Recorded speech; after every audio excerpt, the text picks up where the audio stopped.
à tous et bienvenue sur Monaco Info. Voici sans plus tarder les titres qui seront développés dans cette édition. Focus sur les sérénissimes de l'humour avec en ouverture le show d'Anthony Cavana. À l'occasion des 150 ans de la Confédération canadienne, la gastronomie de ce pays d'Amérique du Nord était à l'honneur au lycée technique et hôtelier de Monaco. L'ancien président de la République fédérale d'Allemagne, Christian Wolff, a donné une conférence sur un thème d'actualité, celui des réfugiés. Retour sur la journée porte ouverte à l'Opéra de Monte-Carlo et la répétition du Barbier de Séville. Les travailleurs de Monaco mis en lumière grâce à l'exposition de photos de l'artiste Maxime Orduro. Et enfin, un moment de douceur avec l'ouverture de Sweet Therapy, une confiserie viennoiserie spécialisée dans les bonbons. 12 ans déjà que ce festival se déroule en principauté. Les sérénissimes de l'humour ont débuté ce mercredi au Grimaldi Forum. Sur scène, le showman québécois Anthony Cavana. Alexandra Pagny et Thomas Deus ont assisté à cette première soirée. Voyez le reportage. Ça va? Oh! Si vous saviez comme ça m'intéresse de savoir que vous allez bien. Mais ça change pas le fait que je sois mort, ça. En fait, je suis pas vraiment mort. Vous le savez, vous êtes des âmes. Vous savez que la mort n'existe pas. C'est une illusion. On ne meurt jamais, on se transforme, comme les Bogdanov. Comme sur scène, c'est une pile électrique qui nous accueille dans sa loge pour nous parler de son nouveau spectacle. Showman est aujourd'hui bien rodé. Anthony Cavana le présente au public depuis octobre 2015. Un mélange de bonne humeur et d'émotion. Showman, c'est de tous les shows que j'ai faits, c'est mon spectacle préféré. Il y a un barbu douteux qui est assis derrière le caméraman avec qui j'ai écrit ce spectacle qui s'appelle Adrien Piquet-Gauthier. Adrien, viens montrer ton visage, dire bonjour aux Monégasques. Allez, viens, Adrien. Hein? Adrien, il veut pas les désavantages. Il veut les avantages? Il veut que prendre le pognon, mais il veut pas. Faites de la promo un peu. Pour Showman? Oui, pour Showman. Un mot, Adrien, pour Showman. Un mot. C'est quoi? Moi aussi, c'est mon spectacle préféré. Voilà. De tous ceux qu'il a écrit Tous avec ceux moi. que j'ai écrit avec Anthony, c'est mon spectacle préféré. C'est son premier et son dernier. Il dit pas. Il ne dit pas. Il veut que je fasse, c'est moi qui dois faire tout le travail, la promo, tandis que lui, il reste à la maison avec sa femme, les enfants, à manger du foie gras et à boire du champagne, du Sauterne, Château Yquem. Ah, c'est pas possible. Et moi, je suis sur les routes. Moi, j'y vais. Plus sérieusement, Showman nous montre une nouvelle facette, un nouveau visage de l'humoriste. Que ses fans se rassurent, comme dans tous les spectacles d'Anthony Cavana, il y a du rythme, de la danse, de l'impro, mais il laisse cette fois-ci entrevoir une part d'intime. C'est Cavana qui rencontre Anthony, ou Anthony qui rencontre Cavana. Donc c'est l'homme privé et l'homme public qui s'expriment en même temps sur scène. Donc il y a le mec avec les gros cheveux qui vient de faire son excité depuis tout à l'heure, et puis il y a moi. Il y a celui qui est plus calme, plus posé, puis plus personnel, plus réfléchi. et les deux se rencontrent. C'est un comment je pourrais dire ça? C'est un hymne ou un hommage à la vie. Je voulais que les gens sortent de ce show. On est tellement inondé d'images négatives, cyniques, violentes. Et avec ce spectacle-là, je ne voulais pas rajouter une pierre à cet édifice-là. Je voulais que les gens sortent avec la patate, avec l'envie de vivre, avec l'envie de bouffer la vie, de croquer dedans. Monaco, vous avez été extraordinaire. Quel public fabuleux. Merci, Monaco. J'ai passé une soirée de ouf. Merci beaucoup. À bientôt, Monaco. Je vous aime. Merci beaucoup. Merci.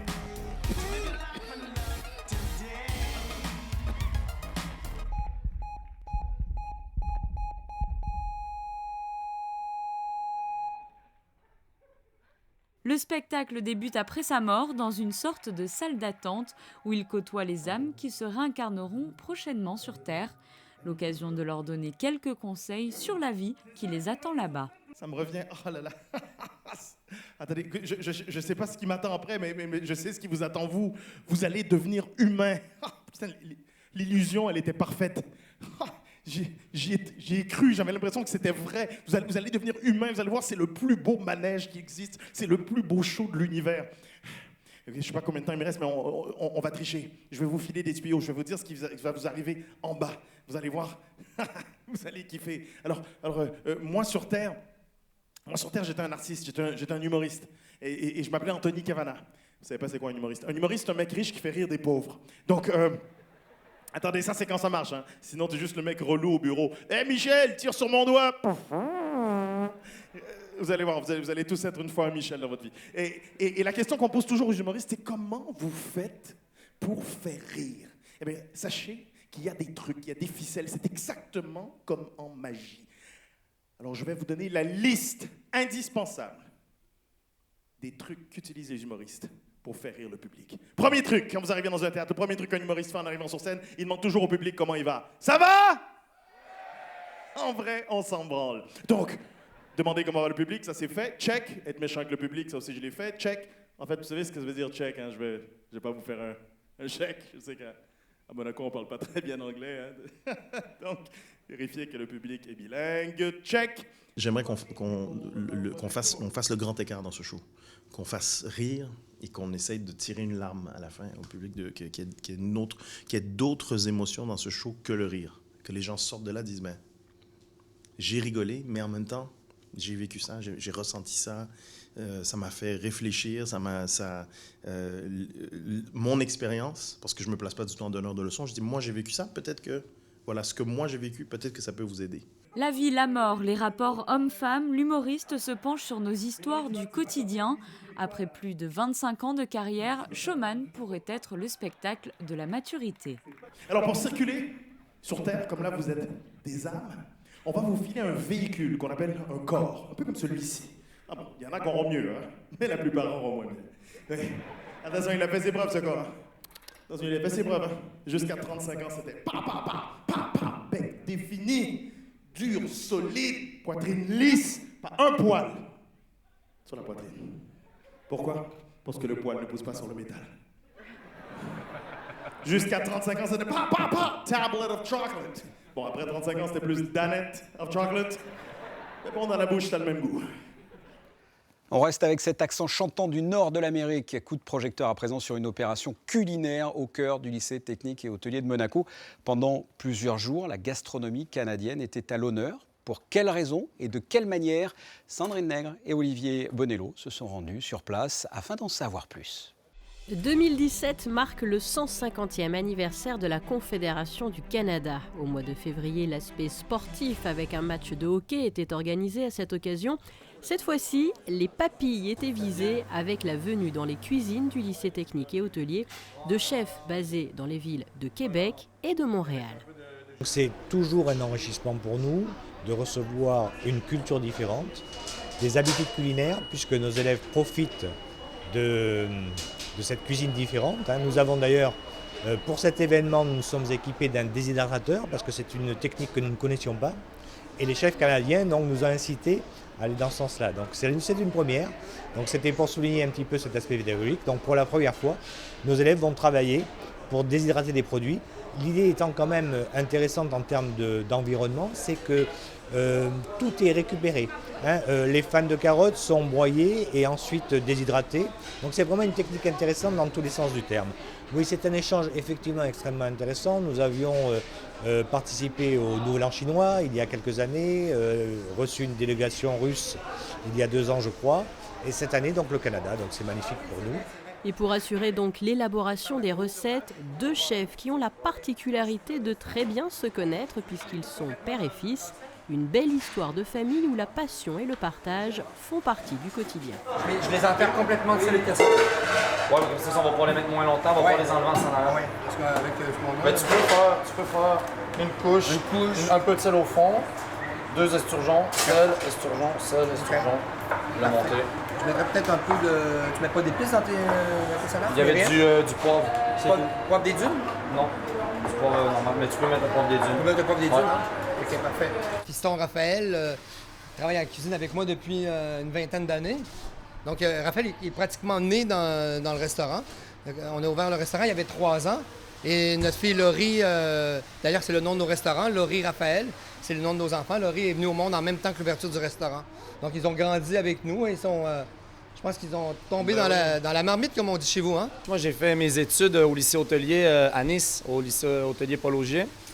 Donc en plus, ça nous fait plaisir d'être là. Ça nous fait plaisir d'être là dans tous les cas. Ouais, on a toujours aimé la formation aussi française, la formation ici en Europe des cuisiniers. Je dirais qu'elle est beaucoup plus rigoureuse que la nôtre au Québec aussi parce qu'on est qui est très différente aussi. Hein. C'est l'Amérique, comme on pourrait dire. On a de l'esturgeon fumé qui provient du Saint-Laurent, servi avec le caviar. Donc, les esturgeons au Québec frais le long du fleuve Saint-Laurent pour aller terminer dans le lac Saint-Pierre qui se trouve à Trois-Rivières. Donc, on fait un petit clin d'œil à ça. Sinon, on va travailler du sard de boileau avec du lichen, donc qui pousse sur les arbres, des baies sauvages, de l'argousier, du pimbina. Une belle variété Les légumes racines, évidemment. Légumes racines, les topinambours avec le thym d'hiver, donc qui passent l'hiver sous la neige, qui survivent tout l'hiver sous la neige à moins 40. C'est du sapin? Là, voilà. Ça fait bien, on l'utilise de plus en plus en cuisine au Canada parce que, c'est très aromatique et ça a beaucoup de propriétés aussi au niveau de la santé. Et là, on l'utilise pour parfumer la saumure, pour l'esturgeon qu'on va faire mariner. Donc, on a une belle diversité d'un bout à l'autre de l'océan aussi. Hein. Autant dans l'Est, comme le menu, le lunch qu'on a fait, on avait les pétoncles de la Côte-Nord, on avait le homard canadien. On utilise aussi beaucoup de produits de l'Ouest. Il y a beaucoup d'Asiatiques à Vancouver, à Toronto, un peu partout. Bon, moi, j'ai essayé plus de représenter de l'Est à l'Ouest et de voir notre diversité culturelle aussi. Pour découvrir justement toute la diversité de ces plats, un dîner de gala était organisé au cœur du Cordon d'Or, clôturant ainsi cette semaine de la gastronomie canadienne organisée par le Consulat du Canada à Monaco, le Canadian Club de Monaco et bien sûr la direction de l'Éducation nationale, de la jeunesse et des sports. Et toujours dans le cadre des 150 ans de la naissance de la Confédération canadienne, prochaine manifestation organisée à Monaco, une conférence économique le 7 avril à midi au Novotel. Le thème, le futur des accords bilatéraux. Thème en rapport avec l'accord de libre-échange entre l'Union européenne et le Canada. On change de pays. Christian Wolff, ancien président de la République fédérale d'Allemagne, a donné il y a quelques jours une conférence sur un thème d'actualité, celui des réfugiés. Sandrine Nègre, Marcel Arbona et Alexandre Gougassian l'ont rencontré pour vous. La crise des réfugiés, origine, situation actuelle et solutions pour l'avenir de l'Allemagne et de l'Europe. Pour ce rendez-vous, le Club allemand international de la Principauté a accueilli celui qui fut élu en 2010, 10e président fédéral d'Allemagne, Christian Wulff. Il est aujourd'hui très engagé sur la scène internationale puisqu'il multiplie les rencontres et les contacts directs avec les citoyens, comme lors de cette conférence où il a évoqué l'importance qu'il faut accorder aux démocraties, au fait de ne pas céder à la peur et à l'envie de populisme. Nous vivons une époque qui est assez compliquée. Il y a de la terreur, de la peur. Beaucoup de citoyens cherchent à tout prix l'homme fort. Et cela peut être dangereux pour la survie de la démocratie, qui nous a amenés à le bien-être. Pour la conserver, il faut vraiment maintenir le dialogue sans être tenté par les extrêmes. Les terroristes cherchent à nous séparer, ils veulent la confrontation entre les chrétiens et les musulmans, mais nous devons essayer d'être tous solidaires, sans céder à la tentation de se battre les uns contre les autres, car nous sommes tous dans le même bateau.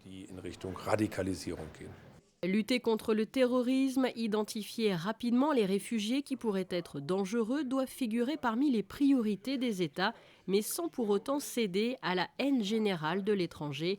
Christian Wulff ne souhaite pas que les valeurs humaines qui ont permis de développer les démocraties au fil des siècles disparaissent. Il a d'ailleurs souligné l'exemplarité de Monaco où une centaine de nationalités se côtoient au quotidien. Monaco est un bel exemple de tolérance. Beaucoup de gens vivent les uns avec les autres, ils sont habitués. Monaco fait preuve d'empathie envers le sort de personnes dans d'autres pays. Et c'est ce que j'apprécie, car il y a peu de pays qui s'engagent autant. Le prince Albert II est pour moi un modèle, car ici, à Monaco, vous vous engagez beaucoup pour le bien des populations à travers le monde. Et après Monaco, Christian Wulff donnera d'autres conférences dans divers pays afin de favoriser dialogue et échange. Il se rend d'ailleurs très fréquemment auprès de jeunes citoyens dans les universités. C'était une journée porte ouverte. Samedi dernier à l'Opéra de Monte-Carlo, plusieurs centaines de personnes sont venues assister à une séance de travail, la répétition du Barbier de Séville. Voyez ce reportage de José Sacré. Ça m'a fait plaisir de venir à voir une partie de la répétition du Barbier de Séville. Et bon, au début, on se tâtonne un peu, on dit un peu comment ça va se dérouler, parce que bon, il me semble que c'est un peu noir, c'est triste, alors que l'opéra lui-même, il est très gai. Et après, bon, ça s'améliore et à la suite des actes, on voit que c'est plus plaisant. Une réaction plutôt positive d'un spectateur qui venait d'assister à une répétition du Barbier de Séville de Rossini lors de la journée Portes ouvertes à la salle Garnier, organisée par Jean-Louis Grindin, le directeur de l'Opéra de Monte-Carlo. Le principe des portes ouvertes, c'est de permettre au public, qui normalement ne voit pas les répétitions, d'assister à une répétition avec l'intervention du metteur en scène, où il y a des stops, le régisseur, etc. Donc c'est vraiment leur montrer un peu l'envers du décor et la préparation de ce qu'ils pourraient voir ensuite en venant voir le spectacle complet. Ça s'adresse à tout le monde en fait. C'est vraiment effectivement celui qui a son abonnement ou qui a acheté des places, qui vient régulièrement, ça lui permet de découvrir quelque chose qu'il ne verra pas, qu'il n'a jamais vu. Et pour ceux qui n'ont pas l'habitude de venir, je vois par exemple les enfants ou même des adultes, ils découvrent au fur et à mesure cet art qui est quand même, qui peut sembler pas très très facile, notamment pour les jeunes. Donc voilà, c'est vraiment cet espace que voulait donner Jean-Louis Grindin à l'Opéra de Monte-Carlo et aux spectateurs, c'est vraiment découvrir l'opéra sous tous ses angles en fait.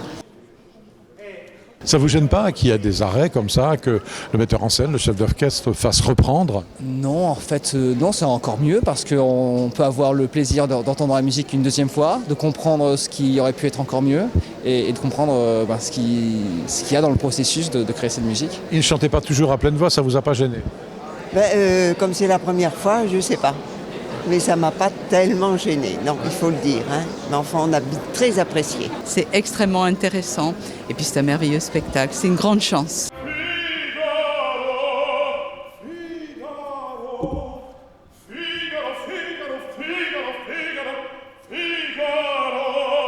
Ils ont poussé un peu leur voix, donc c'était vraiment très très agréable.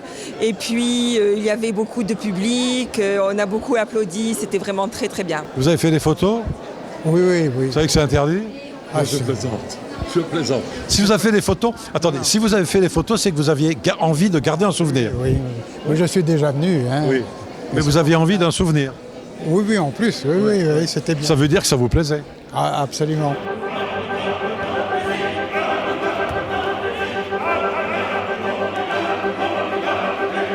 Comment t'appelles-tu? Tosca. Ça, c'est un prénom d'opéra.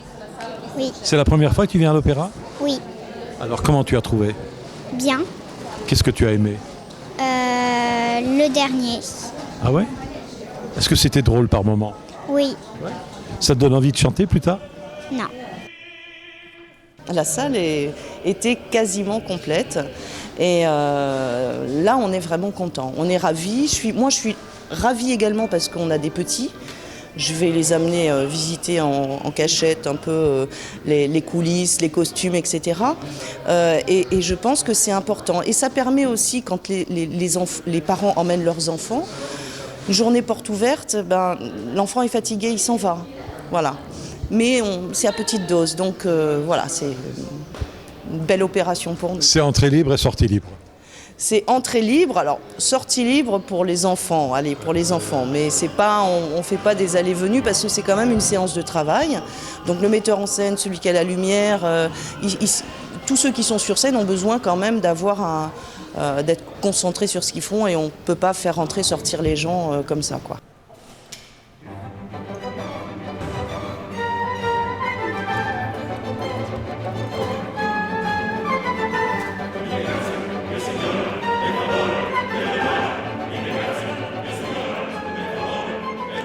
Oui, ça donne envie de voir comment ça se termine et oui, tout à fait. Oui, bien sûr, on a vu seulement la première partie, donc on était resté comme ça Voilà, parce qu'on s'attendait je dis pas de voir tout le spectacle, mais un peu plus. Et donc je pense qu'on va revenir pour voir comment ça va terminer.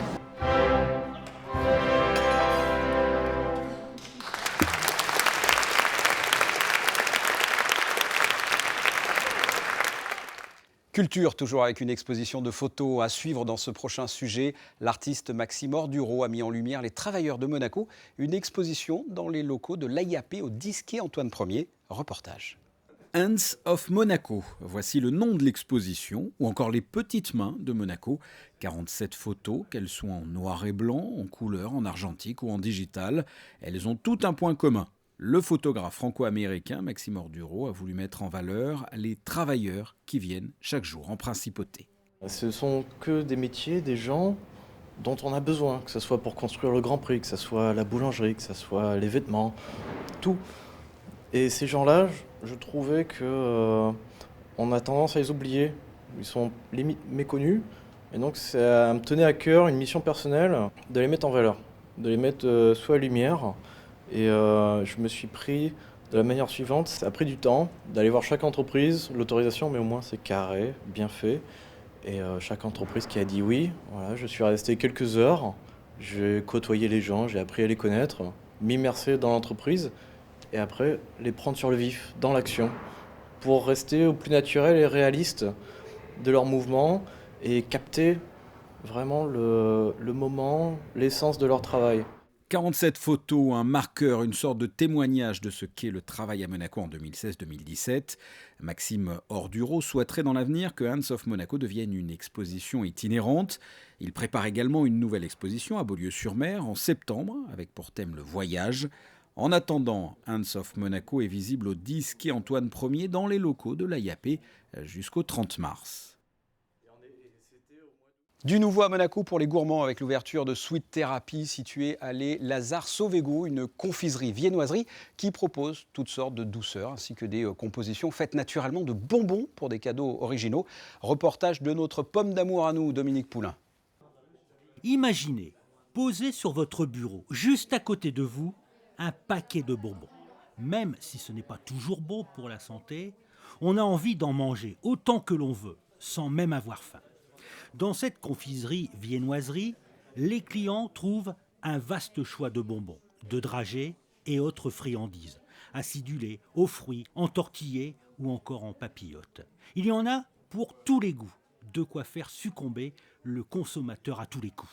Il y a des bonbons pour tout le monde, il y a des bonbons sans sucre, il y a des bonbons véganes, il y a des bonbons bio, donc le Sweet Therapy est devenu le passage obligé pour toutes les personnes qui veulent se faire plaisir. Déjà, on a des bonbons qui ne sont pas classiques et pas connus. Il y a des bonbons qu'on distribue et qu'on importe de plusieurs pays. Il y en a pour tous les goûts, toutes les formes, toutes les textures, voilà. On a plus de 600 références aujourd'hui en bonbons.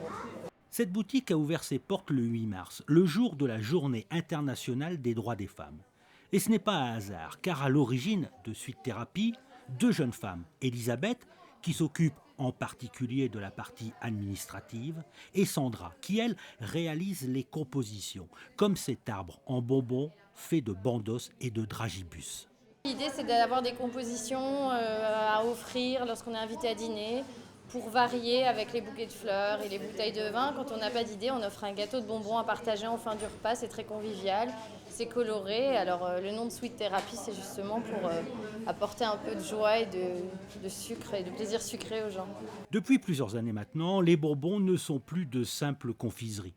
Ils sont de véritables ingrédients pour faire de bons desserts. Gâteaux, Smarties, muffins aux pétales de bonbons, riolés aux fraises tagada ou encore fondant au chocolat aux oursons. Et comme dit Jacques Brel dans l'une de ses chansons, mieux vaut apporter des bonbons parce que les fleurs, c'est périssable, puis les bonbons, c'est tellement bon. Au lieu d'amener un gâteau, un bouquet de fleurs, on peut proposer aujourd'hui autre chose qui sont des bouquets de bonbons, des compositions de bonbons, des gâteaux de bonbons, des arbres de bonbons ou tout simplement des boîtes composées avec différentes qualités de bonbons, bien sûr. Cette enseigne, véritable îlot de gourmandise, offre aussi un cadre très agréable pour prendre un petit déjeuner ou pour faire une pause goûter, avec un long présentoir façon buffet, un comptoir qui borde les baies vitrées. Et à l'extérieur, une agréable petite terrasse. Quel temps va-t-il faire dans les prochains jours? Voici la météo. Vendredi et samedi, même chose, des nuages, de la pluie et du vent jusqu'à 70 km/h. Dimanche, un ciel changeant avec des nuages et des éclaircies. Il se peut également qu'il pleuve. Le vent va s'estomper au fil de la journée. Les températures de 11 à 16 degrés. Lundi, des nuages et un risque de pluie, compté de 12 à 15 degrés. Mardi, toujours des nuages et de la pluie. Et enfin, mercredi, une amélioration avec le retour du soleil. Ce journal est terminé. Merci de votre fidélité. La suite de vos programmes sur Monaco Info. À très bientôt. Au revoir.